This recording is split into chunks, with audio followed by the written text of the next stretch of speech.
সেইকাৰণে শৰণৰ মহাত্মটোৱে আগতে কৈছে যে তোমাৰ শৰণটো মূল বস্তু। কি বুলি ক'লে?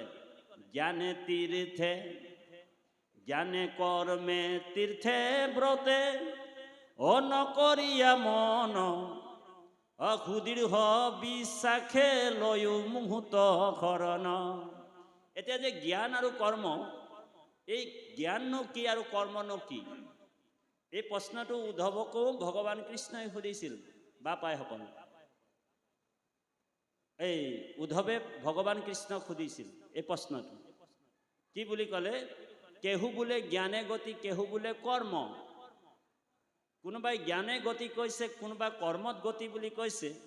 তুমি দেখোন কৈ আছা ভক্তিতহে গতি বুলি কৈছে, ভক্তিতহে তোমাক লাভ কৰিব পাৰে। কথাটো মই বুজি পোৱা নাই, ভালকৈ কৈ দিয়া। সেই বুলি ভগৱান কৃষ্ণক সুধিছে।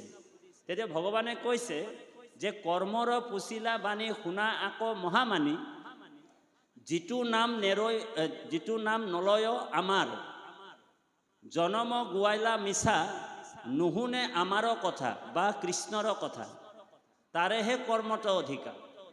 যিসকল নামত বিশ্বাস নাই, কৰ্মত বিশ্বাস, তাৰমানে কামনা কৰি যিবিলাক ফল পাবৰ কাৰণে অন্য দেৱ দেৱী চক্কৰত পৰি আছে দেই, ধনং দেহি পুত্ৰং দেহি মনোৰমা ভাজ্যাং দেহি, অকল দেহিঙত যোনে ফচি আছে দেই, সেইটো হৈছে কৰ্ম মাৰ্গ।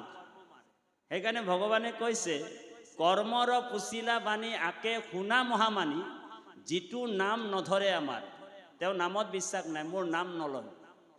জনম গোৱাইলা মিছা নুশুনে আমাৰ কথা, মই যিমান কৈ থাকিলেও তেওঁলোক নুশুনিব।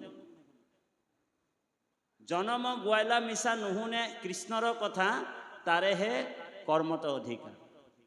তাৰপিছত কৈছে জ্ঞানে গতি কহৈ বেদ, জ্ঞানে আকৌ গতিৰ কথা বেদেহে কৈছে। জ্ঞানে গতি কহৈ বেদ শুনা তাৰ পৰিচ্ছেদ, আছে জ্ঞান ভকতিৰ মাজে, ভকতি কৰন্তে আপুনি উপজে জ্ঞান, যুগ চিন্তি মৰৈ মিছা কাজে। এতিয়া আপোনালোক আমি ভকতি কৰিলে জ্ঞান অট'মেটিক আহিব, আৰু যিমান কৰ্মফলটোও তেওঁ পাব, ধৰ্ম অৰ্থ কাম মুখ্য ফল তেওঁ পাবই।